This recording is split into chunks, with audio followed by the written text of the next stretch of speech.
Hello बच्चों। तो स्वागत है एक बार फिर से आपका हमारे YouTube channel of tutor institute. जैसा हमने इसके पहले ही बताया, हम सभी सब्जेक्ट्स के नीट में पिछले 10 साल में पूछे गए क्वेश्चन का विधिवत सॉल्व करा रहे हैं। उसी क्रम में जैसे हम फिजिक्स का अभी कर रहे थे, तो फिजिक्स में हम चौथे चैप्टर पर पहुंचते हैं, लॉज ऑफ मोशन पे।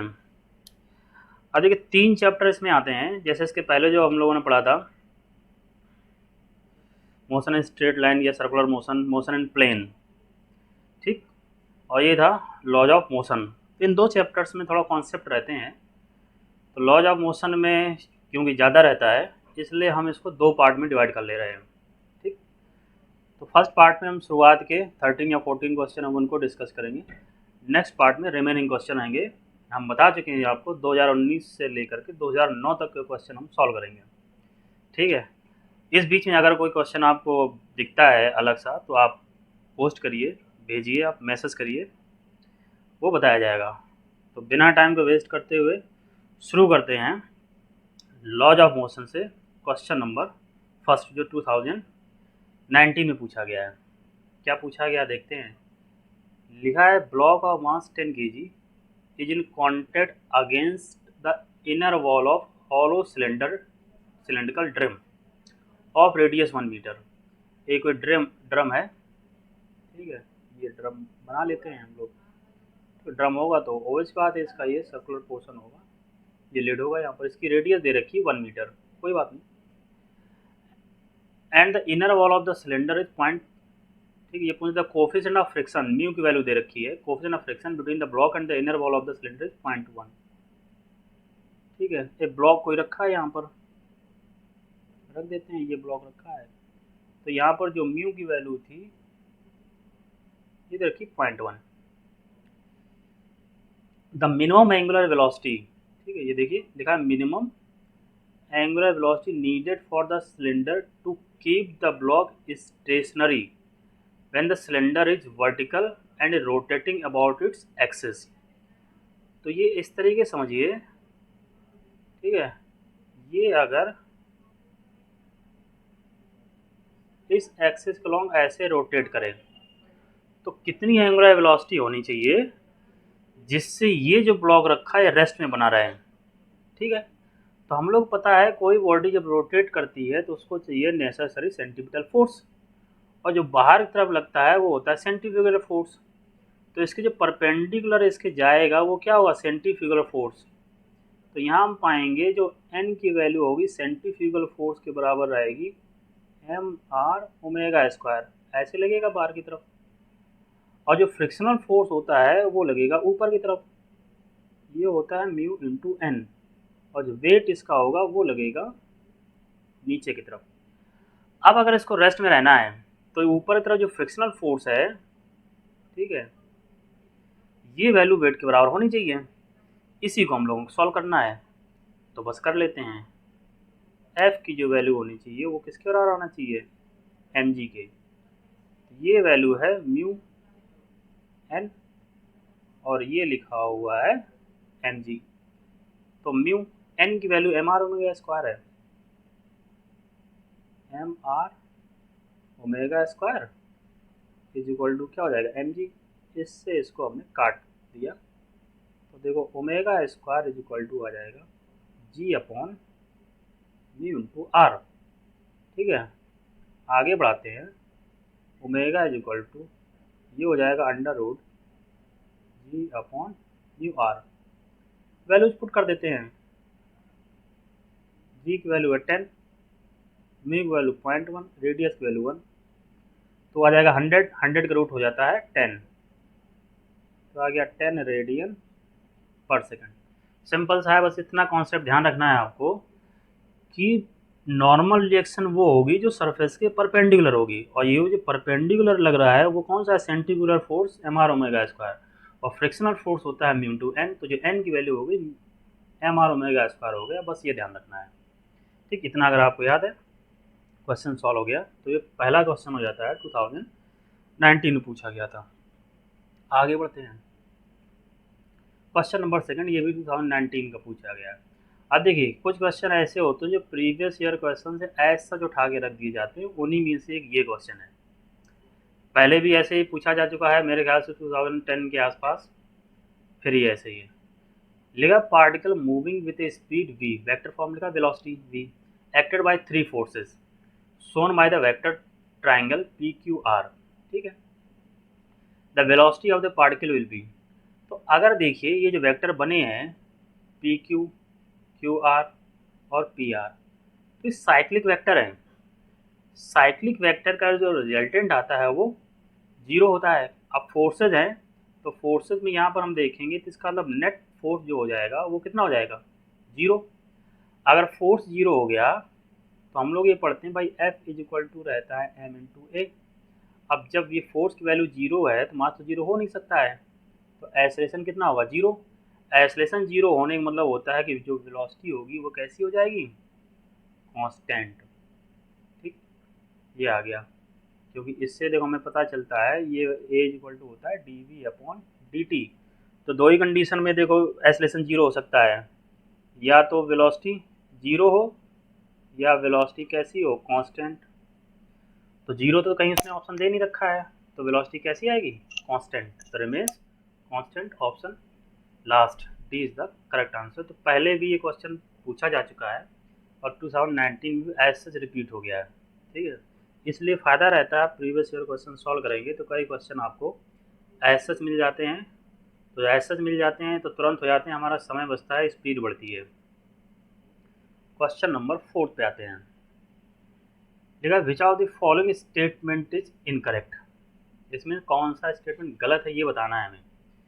लिखा rolling friction is smaller than sliding friction, obvious सी बात है, हमें पता है सबसे ज़्यादा जो होता है स्टैटिक फ्रिक्शन होता है, फिर उससे कम होता है काइनेटिक, उससे भी कम होता है रोलिंग। तो ये तो सही कह रहा है, रोलिंग उससे कम होगा।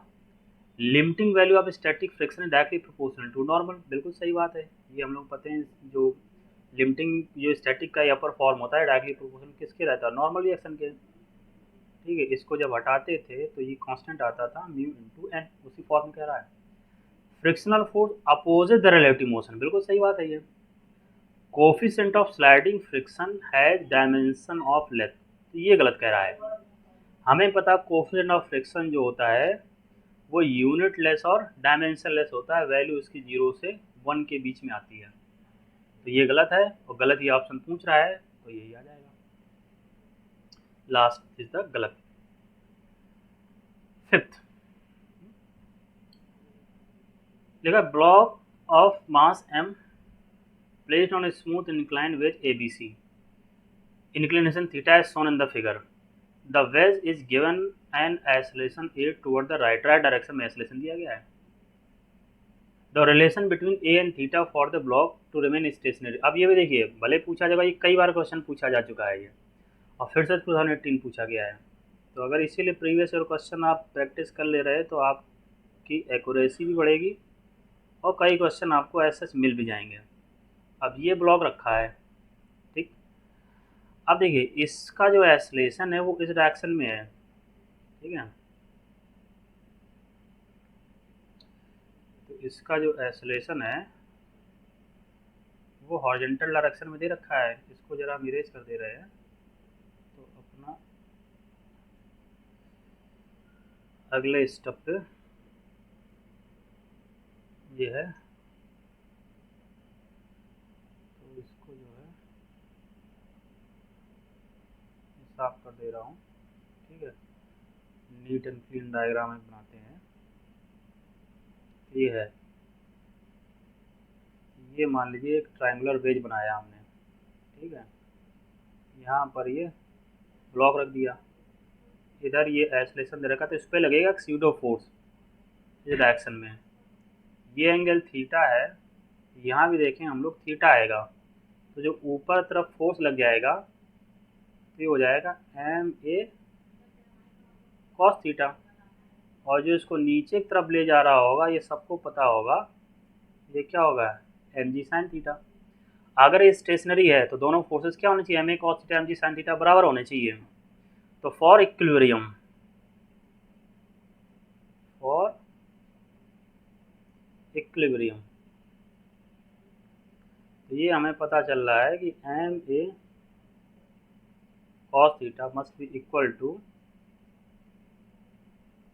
M g sine theta. इससे इसको काट दीजिए तो ए इज इक्वल टू ये कॉस थीटा उधर जाएगा तो ये हो जाएगा जी टेन थीटा। यही आंसर होगा, ढूंढ लो। Option fourth is the correct answer. आसान है, खूब बहुत बार पूछा जा चुका है। अगर आपने प्रीवियस ईयर क्वेश्चन जहाँ भी पढ़ते होंगे आपने पढ़ा होगा, सॉल्व कराया गया, क्वेश्चन पूछा जाता है, हमने अपने बच्चों को खूब कराया है। ये सिक्स्थ क्वेश्चन 2017 का है, ठीक है। क्या है 2017 का, ठीक है। कह रहा है two blocks A and B of masses 3m and m respectively are connected by a massless and inextensible string. यही आइडियल स्ट्रिंग की प्रॉपर्टी होती है। The whole system is suspended by a massless spring as shown in the figure.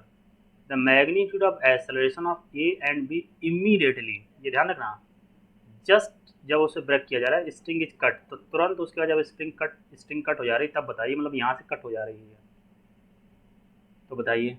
अब देखिए जैसे cut करेंगे तो जो बी होगा तो फ्री फॉल मोशन होगा, तो बी फ्री फॉल मोशन में क्या हो गया, मोशन अंडर ग्रेविटी जाएगा जी। तब जी होगा तो तब आपसे रूल आउट करिए ऑप्शन में। तो बी का जो एसलेशन होगा पहले हमें ए बताना है फिर बी बताना है। तो या तो देखो यहाँ ये लिखा है और यहाँ लिखा है, तो या तो अपना ऑप्शन ए सही होगा या तो सेकंड सही होगा। ठीक, अब इसका देखते हैं।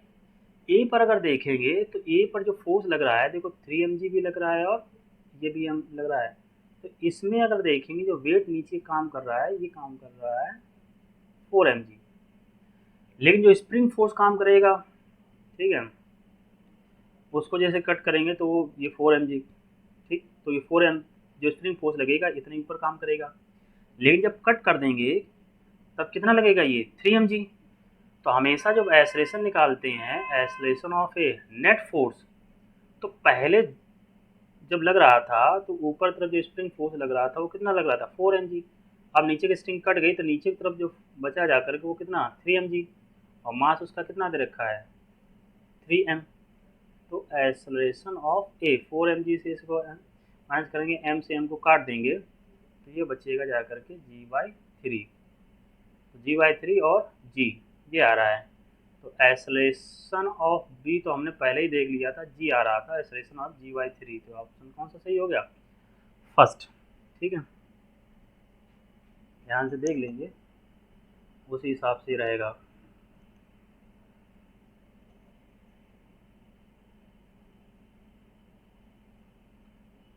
The whole system is suspended mass spring as shown below. The magnitude of acceleration of A and B immediately after the spring curve respectively. ठीक है।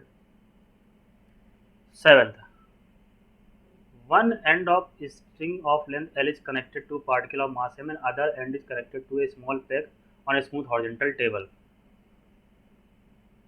ये मास m यहाँ से जुड़ा है और ये वाला यहाँ बना हुआ है। Particle move in circle with speed v, तो कांस्टेंट स्पीड, ठीक है। The net force on the particle directed toward the centre will be. अब देखिए हमेशा अगर इस सर्किल में अगर कोई भी पार्टिकल मूव करता है उसको चाहिए नेसेसरी सेंट्रीपिटल फोर्स, और वो सेंट्रीपिटल फोर्स उसे कहाँ से मिलता है, जो वहाँ फोर्स पहले से मौजूद होगा। और यहाँ पर कौन सा मौजूद है, टेंशन। यही टेंशन इसको प्रोवाइड करेगा नेसेसरी सेंट्रीपिटल फोर्स mv²/L। तो सेंटर तो जब फोर्स लग रहा है वो कौन लग रहा है, टेंशन। तो हो जाएगा। ठीक, एट्थ आते हैं। लिखा है कि rigid ball of mass m strike a rigid wall at 60 degree. ठीक है, एक गेंद है जो एक ये वॉल है उससे टकराती है जाकर के at angle of 60 degree, get reflected without loss of speed as shown in the figure. The value of impulse imparted by the wall on the ball, impulse कितना होगा। अब देखिए इसको अगर रिजॉल्व करेंगे तो एक कंपाउंड देखो ये इधर पहुंचे जा करके mb cos 60 और दूसरा इसके पैरेलल आएगा mb sin। जब ये दूर जाएगा तो दूर का यहाँ पर देखेंगे तो ये आ जाएगा mb cos 60 और ये इधर दूर जाएगा mb। तो देखिए पैरेलल ऑफ इम्पल्स क्या होता है, इम्पल्स अगर आपने पढ़ा होगा, पढ़ाया गया है, ये होता है चेंज इन लीनियर मोमेंटम। अब पैरेलल टू द वॉल अगर करेंगे तो जिस डायरेक्शन में ये तो सेम है, ये तो जीरो हो जाएगा, वेक्टर क्वांटिटी है, ठीक है। लेकिन परपेंडिकुलर की बात करें, ठीक है, परपेंडिकुलर टू द वॉल,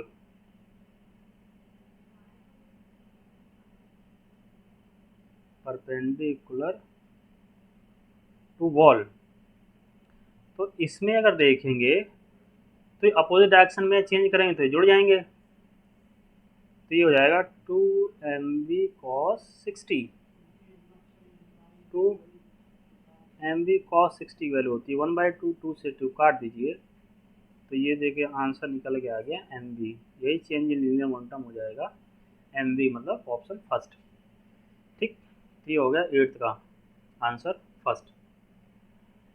अब देखिए 9 क्वेश्चन अगर देखें तो एनसीईआरटी में भी दे रखा है, हम लोगों ने क्लास में भी इसको डिस्कस कराया है। फॉर्मूला है, याद रखेंगे, अगर जैसे अगर normal plane circular path move करता है तो ये आता है म्यू आर जी, अगर इंक्लाइंड है और उसमें मूव कर रहा है व्हीकल कोई,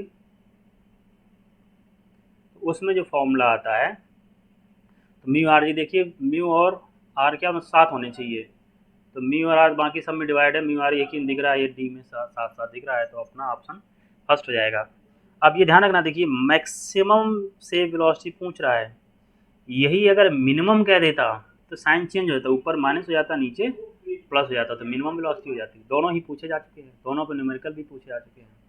तो फॉर्मूला याद रखिए, ड्राइव कराया गया, एनसीईआरटी में लिखा हुआ है, तो अगर आप भूल भी जाते हैं तो ये फॉर्मूला याद रखिए, जब हॉरिजॉन्टल सर्कुलर मतलब रहता है, प्लेनर रहता है, तो म्यू आर जी होता है, म्यू और आर क्या रहने चाहिए, एक साथ साथ रहनी चाहिए, मतलब आर और जी को साथ रखो तो अपने आप पता चल जाएगा कौन सा सही है, ठीक। आगे बढ़ते हैं 10th में, देखा 2 stone of mass m and 2m are hurled in a horizontal circle, the heavier one in radius r/2, मतलब जो 2m है इसकी रेडियस r/2 है, m की रेडियस क्या है r, lighter one radius r, the tangential speed of lighter one is n times that of value of heavier, तो tangential speed जो लाइटर की है वो n टाइम्स है किसकी, हैवियर की।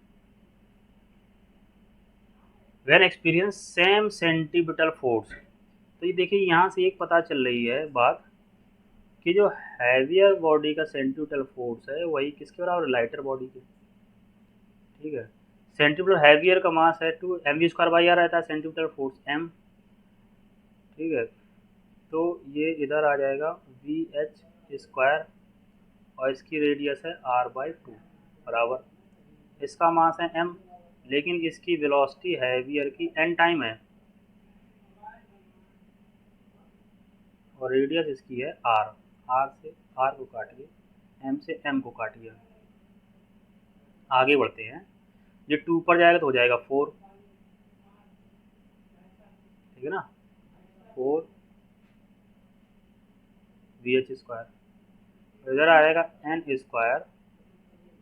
vh² v से काट दीजिए, तो यहाँ देखो n² इज टू आ रहा है 4, n की वैल्यू कितनी हो गई 2, यही आंसर हो जाएगा अपना, ये हो गया सी। बस जो आपको कह रहा है बस उतना लिखते जाओ। उसने कहा भाई लाइटर की उसकी स्पीड हैवियर का n टाइम है और दोनों का सेंटीपिटल फोर्स बराबर है, बस रख दीजिए, फॉर्मूला पता है फिर सेंटीपिटल फोर्स का mv²/r, हो गया आंसर। आगे बढ़ते हैं, अब ये भी देखो ट्रिक से कर सकते हो, वैसे सॉल्व करोगे तो बहुत लेंथी जाएगा। क्या होगा देखिए, लिखा plank with a box on it at one end is gradually raised about the other end as the angle of inclination with the horizontal reaches 30 degree, जब 30 डिग्री पहुंच रहा है तो बॉक्स स्टार्ट टू स्लिप, मतलब 30 degree तक rest में अगर इससे ऊपर बढ़ता है तो वो स्लिप करने लगता है, तो मतलब यहाँ तक तो स्टेशनरी है ना। तो हम लोग पढ़ते थे coefficient of static friction mu s is equal to क्या रहता है tan थीटा, तो mu s is equal to ये आ जाएगा tan 30, तो mu s is equal to tan 30 की वैल्यू होती है 1/√3 और 1/√3 की वैल्यू होती है 0.57, तो हम अप्रॉक्सीमेट कह सकते हैं ये वैल्यू हो गई 0.6, ठीक है। 30 box start to slip and slide 4 metre down the plank in 4 second. The coefficient of static and kinetic. इसके पहले देखो क्वेश्चन था, वहाँ हम लोगों ने देखा था स्टैटिक फ्रिक्शन सबसे ज़्यादा होता है, फिर काइनेटिक उससे कम होता है रोलिंग। इतनी बात तो हमें पता चल गई, स्टैटिक वैल्यू 0.6 आएगी, तो 0.6 देखो यहाँ सी में लिखा है और डी में लिखा है, और तो कहीं नहीं है, तो अपना ऑप्शन या तो सी होगा या डी होगा। हमें ये पता है कि जो स्टैटिक फ्रिक्शन होता है वो ज़्यादा होता है काइनेटिक से, काइनेटिक वैल्यू कम आएगी तो 0.6 से कम होनी चाहिए, तो 0.6 से कम हमें ऑप्शन एक ही दिख रहा है, कौन सा, डी। सॉल्व करेंगे तो बहुत लेंदी जाएगा, आप परेशान हो जाओगे, फिर लगे होता ना क्वेश्चन जितने आसानी से हो जाता है अच्छा रहता है। आइसोलेशन के क्वेश्चन बनाइए, वैल्यू रख दीजिए, आ जाएगी। लेकिन आप जितने जल्दी से जल्दी कर लो और सही ऑप्शन रहे, वही प्रयास रहता है हमारा। ठीक है, तो इसका हो गया लास्ट। आगे बढ़ते हैं। इसको देखो ट्रिक से आसानी से कर सकते हो, ऐसे सॉल्व करेंगे तो करते रह जाओगे। लिखा block A of mass m1 rest on a horizontal table, a light string connected. तो टेबल जैसा बना लेते हैं, यहाँ पर ये ब्लॉक m1 रेस्ट कर रहा है, connected to pass over a frictional pulley. यहाँ एक कोई पुली बना देते हैं, तो यहाँ से ये मान लीजिए ऐसे कनेक्ट है, और ये कह रहा है मास m2 इससे कनेक्टेड है, इनके बीच में कोफिशिएंट ऑफ फ्रिक्शन म्यू दे रखा है। The coefficient of friction kinetic friction है, म्यू के दे रखा है। Kinetic friction between the block and the table is mu k when the block A is sliding. ठीक है, ये है ए और ये है B, A sliding table the tension in the string. अब देखिए अगर स्मूथ होता है तो एक फॉर्मूला आता है 2m1 m2g upon m1 plus m2। कब आता है ये जैसे पुली है और इससे अगर सॉल्व कराते हैं, ठीक है, इंक्लाइन प्लेन वाला होता तो उसमें क्या हो जाता है m1 m2g upon m1 plus m2, इधर होता है साइन थीटा 1 और ये ऐसा साइन थीटा 2। तो देखो इसके अगर देखेंगे तो ये एंगल हो गया, इसके साथ 90 बन रहा है, तो लेकिन यहाँ पर जो आएगा इसके साथ जो फोर्स लगेगा जा करके पीछे की तरफ, वो आ जाएगा म्यू के एम जी। तो इसमें अगर देखेंगे तो वही वैल्यू यहाँ पर ऐड हो जाएगी, ये वैल्यू साइन 90 की वैल्यू होती है 1, तो ये देखो हो जाएगा m1 m2 upon m1 plus m2 sign 91, ये हॉरिजॉन्टल ये हो गया ना, इसके साथ एंगल देखो 91, और इधर कितना था म्यू, जी को बाहर ले रहे हैं जी, तो यहाँ पर जो बचेगा वो कितना आ जाएगा म्यू के, ये तुम्हारा फर्स्ट ऑप्शन सही होगा। आप कहीं देखो वैसे सब बार बार तो आप इस लेंदी क्वेश्चन का फॉर्मूले का डिराइव नहीं कर सकते हो ना, एक बार आप उसे बना लीजिए, उसी से आप वैल्यू रख दीजिए, आंसर आ जाएगा। ठीक, तो उसी में से ये फॉर्मूला रहता है, इसमें आप रखिए, पता चल जाएगा, इधर आप पूछ करेंगे तो इसमें माइनस में आ जाएगा। 13 नंबर लेगा system consist of 3 masses m1 m2 m3 connected by a string passing over a pulley p। ठीक है, m1 m2 ये दे रखे हैं। The masses m1 hang freely and m2 and m3 on a rough horizontal table, ये horizontal table है, तो मतलब क्या है कोफिशिएंट ऑफ फ्रिक्शन है mu, pulley friction and the angular mass, the downward acceleration of mass m1। अब ये कह रहे थे m1 m2 m3 सब क्या बराबर है, देखो ये इसका तो नीचे लगेगा m1g फोर्स, लेकिन ये अपोज करेंगे, इसका ये अपोज आएगा mg मतलब म्यू mg, और इसका अपोज हो जाएगा ये भी म्यू mg। तो देखो एक्सेलरेशन होता है नेट फोर्स, नेट फोर्स जो नीचे पुल कर रहा है वो तो है mg माइनस, और जो अपोज कर रहा है म्यू mg ये, और म्यू mg दूसरा, अपॉन में क्या होता है टोटल मास। तो ये देखिए, तो यहाँ पर हम लोग पाएंगे, ठीक है, तो इसमें क्या करते हैं, तो ये रहा एम जी माइनस, ये हो जाएगा 2 mu g, m g upon 3m। m को कॉमन लेने कट जाएगा, g माइनस 2 म्यू अपॉन 3। ये आइसोलेशन होगा। मैच करिए, कहीं पर ऐसा है एक्चुअली में g और ये म्यू जी, तो g को कॉमन लोगे तो 1 माइनस 2 म्यू अपॉन 3 ये आएगा। तो ये डी ऑप्शन दिख रहा है हम लोगों को, ठीक है। तो 13 का हो गया डी। 2014 में पूछा गया है। हमें पता है कि इसको हमने क्या रखा है, a is equal to F net upon total mass, और एफ नेट बताइए आपको, ये रख दिया 14। लिखा force F acting on a particle, ठीक है। Force F acting on a particle of mass M is indicated by the force time graph as shown. The change in momentum of the particle over the time interval from 0 to 8। अब देखिए force F is equal to होता है delta P upon delta T. Change in linear momentum हो जाएगा F into delta T. मतलब force और time के graph का जो एरिया होगा वही बताएगा। तो बस इसको मान लेते हैं 1, इसको मान लेते हैं 2, इसको मान लेते हैं 3। एरिया ऑफ 1, ठीक है। तो एरिया ऑफ 1 की अगर बात करें तो ट्राइंगल है, ठीक है।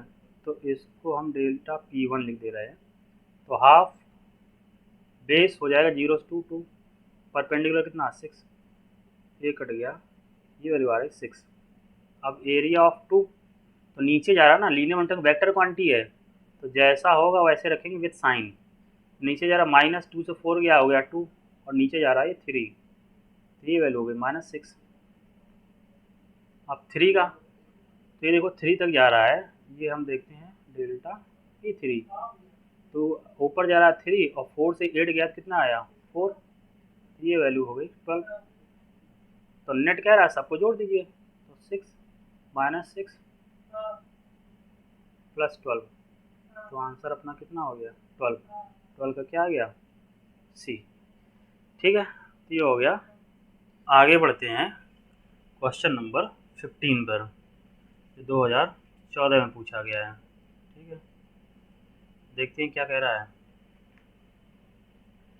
इसमें कह रहा है a balloon with mass m is descending down, नीचे की तरफ आ रहा है, with an acceleration a acceleration नीचे की तरफ आ रहा है, जो acceleration a की वैल्यू g से कम दे रखी है, ठीक है। जैसा अब योगा करेंगे, how much mass should be removed, कितना मास उससे हटा दिया जाए, so that it start moving up, जिससे ऊपर तरफ चलने लगे, with an acceleration a। तो जितने एक्सलेशन से ये नीचे आ रहा था उतने ही एक्सलेशन से किधर जाने लगेगा, ऊपर की तरफ। तो देखिए ये मान लो बैलून बनाते हैं हम, तो इसका देखो जो मास की वजह से जो वेट होगा वो लगेगा नीचे, और जो एयर की वजह से जो थ्रस्ट लगेगा वो लगेगा ऊपर, लेकिन आ रहा है ये नीचे की तरफ, वेट ज़्यादा है इसका थ्रस्ट से। इक्वेशन बनाएंगे हम लोग mg minus thrust of air equal to m into a, ठीक है। तो इसको ऐसे हम कर सकते हैं, f को उधर ले जाएंगे तो आ जाएगा mg minus M A equal to F. Equation first ये डिसेंडिंग डाउन है। अब नेक्स्ट देखते हैं, अब इससे कितना मास हटा लिया जाए। सपोज करिए कुछ मास m पहले इनिशियल था, इसमें से हमने m0 हटा दिया, तो इसका वेट लगेगा नीचे की तरफ, और थ्रस्ट जो एयर का होगा वो ऊपर लगेगा, लेकिन अब ये असेंड हो रहा है ऊपर की तरफ उतने ही एक्सेलरेशन से, ठीक लिखा, so that it start moving up with an acceleration A.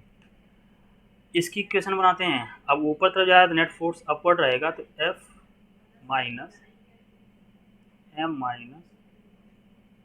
Not into g बराबर, अब जो मास मूव कर रहा है उतने रखेंगे, m minus M not into a. तो एफ की वैल्यू रख देते हैं, ये m ji minus M a. F की वैल्यू ये जो लिखी हुई है ये वैल्यू यहाँ पर रखते हैं हम लोग, सिंप्लीफाई करना है, M G minus M A, इस ब्रैकेट को ओपन करते हैं, जी को मल्टीप्लाई करते हैं, माइनस एम जी, माइनस और माइनस प्लस हो जाएगा, प्लस एम नॉट जी, इधर ले जाते हैं, एम को मल्टीप्लाई करते हैं, M A minus M not A, देखो प्लस के एम जी माइनस के एम जी लिया गया। हमें एम नॉट की वैल्यू निकालनी है, ठीक है, एम नॉट की वैल्यू निकालनी है, माइनस एम नॉट है इसको उधर ले आएंगे और ये एम ए माइनस का उधर ले जाएंगे, देखो एम नॉट जी और इधर आएगा M not A, am not को ले लेते हैं कॉमन, फिर बचेगा जी और ए उधर का आएगा जी प्लस ए, ये एम ए उधर जाएगा प्लस को हो जाएगा, पहले से यहाँ था तो ये हो जाएगा 2ma, देखो M not is equal to यार 2ma अपॉन जी प्लस ए, इतना मास अगर उससे हम रिमूव कर दें तो ऊपर तरफ मूव करने लगेगा, ढूंढिए ऑप्शन, तो पहला ही दिख रहा है, ये first is the correct answer, ठीक है। आगे बढ़ते हैं, 16 नंबर 2030 में पूछा गया है, 10 साल से करने हैं, मतलब 2009 तक का देखेंगे हम लोग। लिखा है 3 blocks with masses m, 2m and 3m are connected by strings, रस्सी से बंधे हुए हैं, as shown in the figure, जैसा चित्र में प्रदर्शित है। After an upward force F is applied on the block M, M block में एक upward force ये F लगाया गया है, ठीक है। The masses move upward with a constant speed, ये ध्यान दीजिए कांस्टेंट स्पीड कह रहा है। अब ये तुम यही देखो, अगर कांस्टेंट स्पीड है तो एक्सेलरेशन कितना होगा, जीरो, तो उस पर नेट फोर्स कितना होगा, जीरो, क्योंकि हम लोगों ने ये पढ़ा है कि किसी भी बॉडी की पोजीशन या स्टेट में हम तब तक परिवर्तन नहीं कर सकते हैं जब तक कि उसमें कोई बाहरी बल न लगाया जाए, कोई एक्सटर्नल फोर्स न लगाया जाए। अगर रेस्ट में है तो रेस्ट में रहेगी, और कांस्टेंट स्पीड से मूव कर रही होगी तो कांस्टेंट स्पीड से मूव करते रहेगी। अब कांस्टेंट स्पीड से मूव करें मतलब नेट फोर्स उस पर कितना है, zero. What is the net force, देखो वही पूछा ही उसने, what is the net force, तो नेट फोर्स कितना आ जाएगा, zero on the block of masses 2m, तो जीरो मिलेगा, जीरो ऑप्शन कौन सा है, सी, तो थर्ड सही हो गया।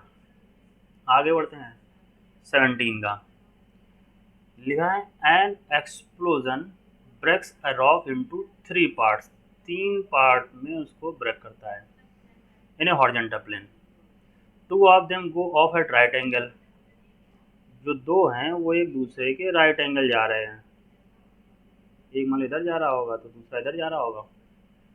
The first part of mass 1 kg, तो इसको मान लेते हैं 1 kg, मूव स्पीड ऑफ 12, तो ये जो मूव कर रहा है वो 12 से मूव कर रहा है, and second part of mass 2 kg, 2 kg ये मूव कर रहा है 8 से। If the third part fly out with 4 metre पर second speed then it mass, अब देखिए एक्सप्लोजन हुआ पहले रेस्ट में हो तो वो जो initial linear momentum final linear momentum के बराबर होगा, तो इनिशियल है जीरो, तो बाद में कितना आना चाहिए, जीरो, तो जो नेट लीनियर मोमेंटम जैसे इन दोनों को देखेंगे तो ये इधर जाएगा, तो तीसरे का वो किधर जाना चाहिए, इस डायरेक्शन में, वो 4 कह रहा है तो मास हम m मान लेते हैं और वेलोसिटी उसकी 4 दे रखी है।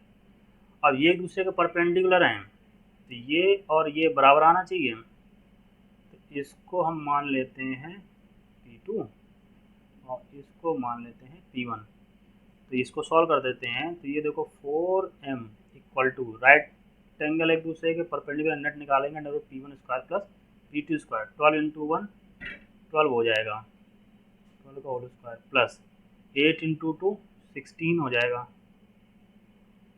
सॉल्व करिए, 4m अंडर रूट 12 का होल स्क्वायर 144, 16 का होल स्क्वायर 256,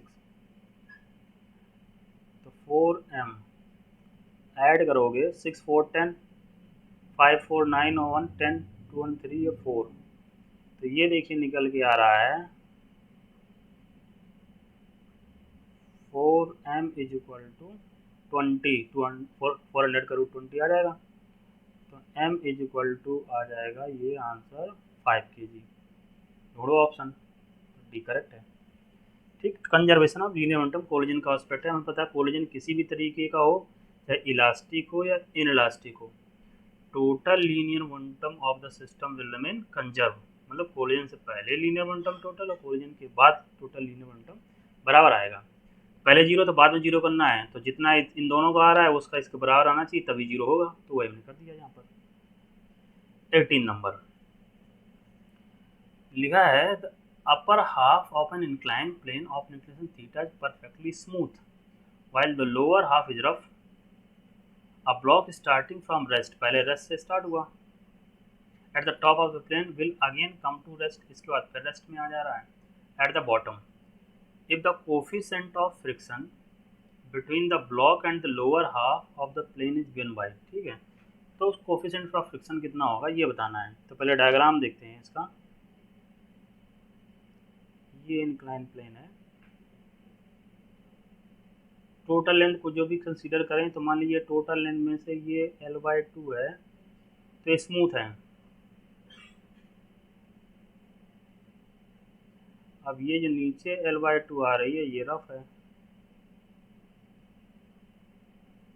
अब यहाँ पर रेस्ट में था, बाद में भी रेस्ट आ रहा है, तो हमें था work done is equal to change in kinetic energy. तो वर्डन काइनेटिक एनर्जी कितनी है, जीरो। अब वर्डन कौन करेगा, इस ब्लॉक को जो नीचे तरफ लाएगा mg sin थीटा, उसकी वजह से वर्डन होगा, और जो उसका अपोज करेगा फ्रिक्शनल फोर्स।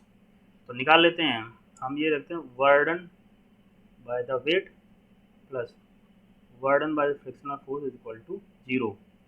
वेट की वजह से देखो वेट नीचे लगेगा mg sin theta, force into displacement ये L है। अब देखो इसमें फ्रिक्शनल फोर्स लगेगा ऊपर तरफ और डिस्प्लेसमेंट होगा नीचे तरफ रफ इतना, तो हमें पता है, तो इसलिए वर्डन हो जाएगा नेगेटिव, ये फ्रिक्शनल फोर्स यहाँ आ जाएगा म्यू mg cos थीटा, और ये है L/2। सॉल्व कर लेंगे, mg से mg को हटा दीजिए, L से L को हटा दीजिए, तो इसको इधर लिख रहे हैं sine theta is equal to, इधर म्यू cos थीटा बाई 2 बच जा रहा है, तो इधर ले आइए, 2 sine theta upon cos theta हो जाएगा tan थीटा, इधर क्या हो रहा है म्यू, यही हमसे पूछ रहा है,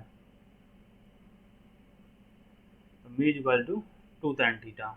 फर्स्ट हो गया, 2013 में था। आगे बढ़ते हैं।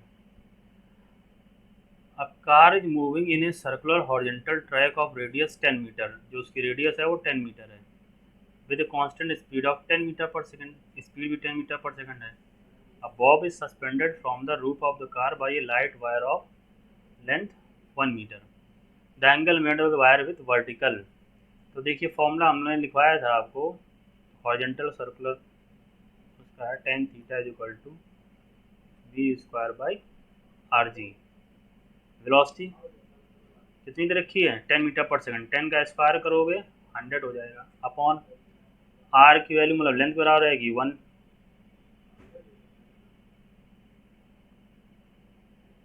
रेडियस 10 है, ठीक है, रेडियस 10 मीटर दे रखी है, और जी की वैल्यू 10, ये वैल्यू आ जाएगी 1। तो यहाँ पर देखो tan theta is equal to 1 आ रहा है, तो थीटा इज इक्वल टू कितना हो गया 45 डिग्री। अब इसको अगर रेडियन में लिखना चाहो तो लिख सकते हैं π/4, पाई की वैल्यू होती है 180 डिग्री में, अगर देखेंगे तो 180/4 करोगे तो कितना आएगा 45 तो आएगा, π/4 क्या हो गया सी, थर्ड ऑप्शन। आगे बढ़ते हैं, 2012 का पूछा गया है, लिखा है stone is dropped from height h, it hit the ground with certain momentum p। तो मोमेंटम जो देखो आएगा p बराबर होता है mv, और जब हाइट से फेंका गया है तो कितना का 2gh ये होगा। देखा if same stone is drop from A height 100% more than the previous height, तो पहले जो हाइट थी इसके 100% ज़्यादा, मतलब कितना कर दिया, डबल कर दिया गया, then the momentum when it hit the ground will change by, कितना चेंज होगा, तो हाइट देखो डबल कर देंगे तो उसकी देखो स्पीड अगर देखेंगे तो जी एच, ये हाइट हो जाएगी 2h, स्पीड जो बढ़ जाएगी √2 टाइम्स ऑफ इनिशियल बढ़ जाएगी। तो जितने टाइम स्पीड बढ़ेगी उतने टाइम क्या बढ़ जाएगा, मोमेंटम। तो delta V is equal to final, final कितनी हो जा रही है √2, चेंज देखेंगे तो पहले 1 था, अपॉन इनिशियल मतलब 1, तो इंटू परसेंटेज क्या रहा, इंटू क्या करके 100, तो यह है 1.41 माइनस 1 अपॉन 1 इंटू 100, 41 इंटू 100 करेंगे तो आंसर अपना कितना आ जाएगा 41%। बस, तो जितना वेलोसिटी में चेंज होगा उतने लीनियर मोमेंटम में चेंज होगा। तो √2 टाइम वेलोसिटी बढ़ रही है तो √2 माइनस 1 कर दिया, अपन चेंज कर रहा था, चेंज परसेंटेज जैसे निकालना, delta V upon V into 100 किया जाता है, बस उसी कर दिया। ये हो गया क्वेश्चन नंबर 21 आस्क्ड इन 2012। आगे बढ़ते हैं 22, लिखा है car of mass 1000 kg negotiates a banked curve of radius 90 metre on a frictionless road। ये तो banking angle 45 degree, the speed अभी जैसे देखा था हम लोगों ने, tan theta is equal to कितना आ रहा था v²/rg। तो tan 45 है, वहाँ भी देखा था tan 45 वैल्यू 1 आ जा रही थी ना, 45 इज इक्वल टू वेलोसिटी निकालनी है, r की वैल्यू है 90, g की वैल्यू है 10, tan 45 की जो वैल्यू होती है वो 1 होती है, v² इज इक्वल टू कितना है 900, v² इज इक्वल टू 900, तो v इज इक्वल टू कितना हो जाएगा 900 अंडर रूट, तो इसका देखेंगे तो कितना जाएगा 30 मीटर पर सेकेंड, 30 मीटर पर सेकेंड में कितना हो गया, सेकंड ऑप्शन सही है, 2012 का हुआ। आगे बढ़ते हैं, लिखा car of mass moving in a level circular track of radius r, if mu s represent the static friction between the road and the tire of the car, the maximum speed of the car in circular motion। हम लोगों को पता है कोई भी body particle circular motion में तभी move करेगा जब तक कि उसे नेसेसरी सेंट्रीपिटल फोर्स ना मिले, और वो तभी मिलता है जो वहाँ पहले से कोई फोर्स काम कर रहा है। अब रफ सरफेस है तो इसके बीच लगेगा इसका फ्रिक्शनल फोर्स μmg, यही प्रोवाइड कराएगा इसको नेसेसरी सेंट्रीपिटल फोर्स। m से m को हटा दीजिए, तो यहाँ देखो v² इज इक्वल टू आएगा μrg, तो v इज इक्वल टू कितना आता है √μrg, ऑप्शन लास्ट, ठीक है 23 हो गया। आगे बढ़ते हैं 24, लिखा है person of mass 60 kg is inside a lift of mass 940, total weight कितना हो जाएगा 1000 है 940 plus 60, and press the button on control panel, the lift start moving upward, अब ऊपर तरफ चलने लगी lift with an acceleration 1 metre पर second square. If g is equal to, पता ही रहता है the tension in the supporting cable. अब ये जैसे मान लीजिए तुमने लिफ्ट बनाई, ये इसके अंदर आदमी खड़ा है, अब ऊपर जा रही है, तो टोटल वेट की अगर बात करेंगे तो लिफ्ट का वेट है 940, ये है 60, ये आ गया 1000 kg, ठीक है। अब ऊपर तरफ मूव कर रही है विद एक्सेलरेशन की वैल्यू 1 दे रखी है, ऑब्वियस बात है टेंशन की वैल्यू इसके वेट से ज़्यादा होनी चाहिए तभी तो वो नेट फोर्स ऊपर तरफ जाना चाहिए। तो यहाँ पर हम देखेंगे T माइनस mg बराबर m इंटू ए, तो T इज इक्वल टू देखेंगे m को ले लेंगे कॉमन तो आ जाएगा g प्लस ए, तो T is equal to m की वैल्यू हमने कहा ये कितना हो गया 1000, g की वैल्यू है 10, ये वैल्यू है 1, 11 का ऐसे मल्टीप्लाई कर देंगे, 11 मल्टीप्लाई करेंगे कितना जाएगा 11,000 न्यूटन, 11,000 न्यूटन मतलब सी, ठीक, ये आ गया आंसर। वैसे भी ध्यान रखिए हमेशा, अब देखिए इसका अगर वेट की बात करते तो m इंटू जी जो आता वो हो जाता 10,000 न्यूटन, टेंशन कितना 11,000। अपने आप समझ जाना अगर लिफ्ट ऊपर तरफ जाएगी तो उसका जो टेंशन होगा उसका वेट से ज़्यादा होगा, अगर नीचे जा रही होगी तो यहाँ माइनस आएगा mg-t, तो उसका क्या होगा, जो टेंशन होगा वेट से कम होगा। अगर इतना ही आप ध्यान रखेंगे, अगर टेंशन वेट से ज़्यादा तो लिफ्ट ऊपर तरफ जा रही है, और टेंशन और वेट से कम तो लिफ्ट नीचे तरफ जा रही है। तो आप कई क्वेश्चन ऐसे रहते हैं, उसको भी सॉल्व कर सकते हैं। आगे बढ़ते हैं।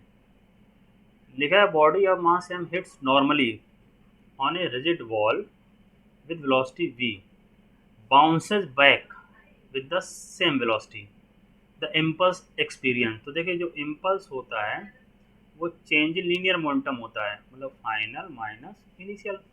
अब यहाँ क्या कह रहा है कि पहले क्या हुआ है कि ये बॉल है, ये इससे ऐसे टकराई जा करके, और टकराने के बाद ये फिर ऐसे लौट आ रही है।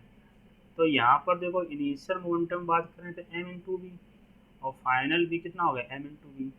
तो फाइनल को अगर प्लस मानते हैं m into V minus initial हो जाएगा माइनस, है नहीं, लीनियर मोमेंटम एक वेक्टर क्वांटिटी है, माइनस माइनस हो जाएगा प्लस, माइनस माइनस प्लस हो जाएगा तो आएगा 2 mv। तो यही अपना आंसर हो जाएगा। आगे बढ़ते हैं। 2011 का क्वेश्चन है, लिखा है conveyor belt is moving at a constant speed of 2 metre पर second. A box is gently dropped on it. The coefficient of friction between them is mu value 0.5 दे रखी है, मतलब कन्वेयर बेल्ट और बॉक्स के बीच में। तो ये कन्वेयर बेल्ट मतलब किसी ऐसे पहियों पे बनी होगी, तो ये इसके ऊपर बेल्ट ऐसे है ये। अब ये यहाँ पर ब्लॉक गिराया गया, इस ब्लॉक और बेल्ट के बीच में 0.5 दे रखा है ये। एक्चुअली हो गया क्या, इधर इसका फ्रिक्शनल फोर्स लगेगा, यही तो रोकेगा जा करके, mg। The distance that the box will move relative to the belt before coming to rest। Rest का मतलब ये हो गया फाइनल वेलोसिटी जीरो हो जा रही है, इनिशियल की ये वैल्यू दे रखी है, फाइनल जीरो हो जाए तो कितना डिस्टेंस चलेगी ये बताना है हमें। ठीक है, तो अगर देखो फॉर्मूले हम देखें, डिस्टेंस निकालना है तो final velocity zero, v square is equal to u square minus 2as। Final zero initial, S पता करना, ए पता चल जाए। ए कैसे पता चलेगा, इसमें फोर्स तो ये लग रहा है, तो यहाँ देखेंगे a is equal to F upon m, इसको देखेंगे एम से एम कट जाएगा तो ये कितना आ जाएगा म्यू जी। तो एक वैल्यू म्यू की वैल्यू है 0.5, जी की वैल्यू है 10, तो एक्सेलरेशन हो जाएगा 5 मीटर पर second square. Final velocity zero, initial दे रखी है 2 का होल स्क्वायर माइनस 2, ये 5, एस की वैल्यू निकालनी है 0 4 माइनस 5 इंटू 10 10s, तो 10s इज इक्वल टू 4, तो s इज इक्वल टू 4/10 मतलब कितना आ जाएगा 0.4 मीटर। तो ऑप्शन कौन सा हो गया, फर्स्ट, 2011 का था। आगे बढ़ते हैं। 27 2010 का है, देखा block of mass m is in contact with card C, card means गाड़ी, as shown in the figure। The coefficient of static friction between the block and the cart is mu। अब इस ब्लॉक और card के बीच में जो coefficient of friction है वो mu दे रखा है। ठीक, the acceleration alpha of the card that will prevent the block from falling satisfies. अब देखिए जब ये आगे मूव करा तो स्यूडो फोर्स इस पे लगेगा पीछे की तरफ, m into alpha. Normal reaction ये होगी इसके परपेंडिकुलर सरफेस के, तो फ्रिक्शनल फोर्स ऊपर तरफ लगेगा म्यू इंटू एन, एन की वैल्यू m एल्फा। अब ये इसको बैलेंस करेगा इसके वेट को, तो रेस्ट में रहेगा। तो हम ये पता है कि अगर ये एम जी की वैल्यू ज़्यादा हो जाएगी तो नीचे स्लाइड कर जाएगा, तो इसकी वैल्यू जो होनी चाहिए वो ज़्यादा होनी चाहिए या बराबर होनी चाहिए इसके। तो हम ये देखेंगे तो जो फ्रिक्शनल फोर्स है ये ज़्यादा होनी चाहिए, बराबर होना चाहिए किसके, वेट के। और फ्रिक्शनल फोर्स आ रहा है mu m alpha greater than और equal to m g, m से एम को काट दीजिए, एल्फा पूछ रहा है ग्रेटर देन और equal to g upon mu, ये आ जाएगा सी। तो ध्यान रखना है ये आगे तरफ मूव करा, सीडो फोर्स लगेगा पीछे की तरफ, ये सरफेस के परपेंडिकुलर आया तो ये नॉर्मल हो गया। फ्रिक्शनल फोर्स हमें पता है म्यू इंटू एन होता है, तो एन की वैल्यू कितनी होगी, एम एल्फा। ठीक है, तो ये आ गया 27 जो 2010 में पूछा गया था। 28 आते हैं, लिखा the mass of lift is 2000 kg when the tension in the supporting cable is 28,000 Newton then its acceleration। अभी देखो हमने कहा था, अब मास जो इसका दे रखा है, ठीक है इधर लिख दे रहा हूँ, वो 2000 kg है, तो इसका अगर वेट की बात करेंगे तो जी से मल्टीप्लाई करोगे कितना जाएगा, 20,000 न्यूटन। जब टेंशन कितना है, इससे ज़्यादा है, तो हमने कहा था कि टेंशन अगर वेट से ज़्यादा है तो लिफ्ट किधर जाएगी, ऊपर की तरफ। अगर इससे कम होता तो नीचे की तरफ जाती। तो हमारा ऑप्शन देखो, ये दिख रहा है, ए दिख रहा है और सी दिख रहा है अपवर्ड, तो हमारा या तो ए सही होगा या तो सी सही होगा। तो सॉल्व करते हैं, देखिए ऊपर जाएगा तो T minus m g is equal to m into a, तो टी 28,000 माइनस एम जी 20,000, इधर आएगा 2000 ए, तो ये आ गया देखिए 8,000 is equal to 2000 A, zero zero cut गया और 8 से 2 काटेंगे, 8 को 2 से काटेंगे कितना जाएगा, 4 मीटर पर सेकंड स्क्वायर, किधर जाएगा, अपवर्ड। पहला ऑप्शन सही हो गया। ठीक, सिंपल सा कॉन्सेप्ट था। हमने अगर जाना कि टेंशन अगर वेट से ज़्यादा है तो लिफ्ट किधर जा रही होगी, ऊपर की तरफ। अगर टेंशन वेट से कम है तो लिफ्ट जा रही होगी नीचे की तरफ। तो ऐसे आपको 4 में से 2 ऑप्शन तो ऐसे हो जाएंगे, 50-50 लाइफ लाइन समझिए इसको। आते हैं अब 29 पे, लास्ट क्वेश्चन 2009 का पूछा गया है। ठीक, लिखा है body under the action of a force F is equal to, ये लिख रखा है, acquires an acceleration of 1 metre पर second square. The mass of the body must be, mass की स्केलर क्वांटिटी, वेक्टर फॉर्म तो आएगा नहीं, सिंपल सा है, हम लोगों को पता रहता है भाई M into A is equal to F होता है। तो एक वैल्यू 1 दे रखी है, तो एफ की वैल्यू ये लिखी हुई है, ठीक है, इसको यहाँ देखते हैं, एफ की वैल्यू है 6i minus 8j plus take. हमें पता है इसका मैग्नीट्यूड निकालना पड़ेगा, मैग्नीट्यूड निकालना पड़ेगा, तो इसको देखिए 6 का स्क्वायर प्लस 8 का स्क्वायर प्लस 10 का स्क्वायर, 6 का स्क्वायर 36 माइनस 8 का स्क्वायर करोगे प्लस आ जाएगा, इसलिए हमने प्लस लिख दिया सीधे, 64 प्लस 100। तो इसको देखो 36 प्लस 64 100, 100 200 आ जाएगा, ये 200 का मतलब हुआ ये 10√2, ये एफ हो गया। ठीक है, तो ये एफ हो गया, तो यहाँ पर हम देखेंगे M is equal to F की वैल्यू आ जा रही है 10√2 अपॉन एक वैल्यू 1 है, एक वैल्यू 1, तो मास आ गया 10√2 kg। ऑप्शन कौन सा सही है, सी। ठीक है, तो ये हमारे हो गया मोशन इन प्लेन से संबंधित क्वेश्चन जो भी पूछे गए थे। ठीक, तो हम लोगों ने चैप्टर फर्स्ट से स्टार्ट किया था, यूनिट्स मेजरमेंट से, मोशन इन स्ट्रेट लाइन से, मोशन इन प्लेन से, Newton laws of motion, 4 chapter हम लोग कवर कर चुके हैं। ठीक है, इसी तरीके आपको हर दिन मिलता रहेगा फिजिक्स केमिस्ट्री बायो का। आप रिवाइज करते रहिए, जो भी नोट्स लिखाए गए उनको पढ़ते रहिए, और कोई दिक्कत हो तो आप पूछते रहिए, जो भी आपका माध्यम है संपर्क करने का। ठीक है, तो धन्यवाद। कोई समस्या हो तो आप ज़रूर पूछिए। आ जाओ भाई अवनीश। हाँ।